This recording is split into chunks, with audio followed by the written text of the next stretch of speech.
ሰላም ቤተሰብ እንዴት ናችሁ? ደህና ናችሁ አላችሁ? እኔ ጋር ፈጣሪ መስገን ሁሉ ሰላም ነው። ዛሬ በዩቲዩብ ከች ብያለሁ። ስለሚታበረቱኝ ግን አመሰግናለሁ የኔ ውዶች። እውነት ግን ትናንትና ሀይሚና ብሩኬ ካባ ሲለብሱ ደስ አለኝ የምር። በቃ እና የምንማኘው ነገር እግዚአብሔር ይፈጽምላችሁ። ምን እንዳማረኝ ታውቃላችሁ?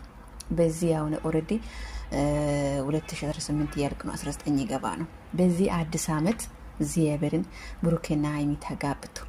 ሀይሚዬ እንደ እያብ እርጉዞና ማርያምን አምሮኛል። መድኃኔዓለምን አምሮኛል። ሀይሚዬ እርጉዞና አስባችኋል? ብሩኬ ሆዷን ይዞ ፎቶ ስልኩልን አስባችኋል? ግን የምሬ ነው። በቃ ይሄ ነው ምኞቴ። ከዛም በኋላ ሀገሬ ቢገባም ችግር የለብኝም የምር። በቃ ታማኘው 2019 ሀይሚና ብሩኬ ይጋባሉ። ከዛ ሀይሚዬ ተረግዛለች። ከዛ በኋላ ደግሞ ብሩኬ ሆዶን ይይዛል፣ ላይና ፎቶ ይላክልናል። አስባችኋል? የምር እንደሚሆን ደግሞ እርግጠኛ ነኝ። እና ከዚህ በፊት እነሱ ካባ ልብስን ምናምን ስናቀነብር አልነበረም?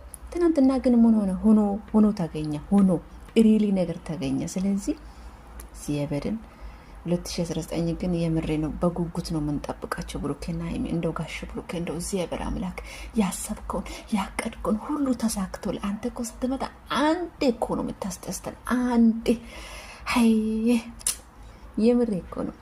ከዛም በኋላስ ሀይሚዬ ጀመሪያ እርጉዝ ትሆናለች። ከዛስ የምትወልደው ልጅ ሴት ልጅ አስባችኋል? አቤት ደስታ። ከዛስ ሀይሚና ብሩኬ አይጋቡም፣ እነሱ ለስራ ነው፣ ለነሱ እንዲህ ነው የተባሉ ጠላቶች አስባችኋል? ግን ወንዝ ላይ ሲገቡ ሲዋኑ ያኔ ማነሱ ታንቆ ራሱ በሞቱ እኔ ነበር ሬሳሳት እንገዛላችሁ። የምሬ እኮ እኔ ነው የምገዛላችሁ፣ ሌላ ሰው አይደለም። የኔ ውዶች ጨረቃ ፋሚሊ እግዚአብሔር እንዳይኔ ያማረ ስንት ሰው አለ መሰላችሁ? ስንት ሰው ግን ይሆናል። እግዚአብሔር ይሆናል፣ ይፈጸማል። እግዚአብሔር ያረጋል። እግዚአብሔር ደግሞ እግዚአብሔርን ያመነ ሰው መቼም አያፍርም። የምር መቼም አያፍርም። እግዚአብሔር ደግሞ እኔን እመኑኝ አምናችሁ ጠይቁኝ ብሎ የለ የጠየቀ ነው። እግዚአብሔር ደግሞ ያረጋል ውዶች፣ ይፈጽማል። የምር ነው ይፈጽማል።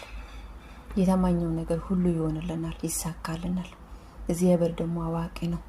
እነሱን ያገናኘው እግዚአብሔር ነው። እነሱን ደግሞ ላይና የሰጠው እግዚአብሔር ነው። እነሱንም ደግሞ ላይና የተሰጠው ፈጣሪ ስለሆነ በቃ የፈጣሪ ስራ ደግሞ ሁሌም እንዳረገ ነው። ሁሌም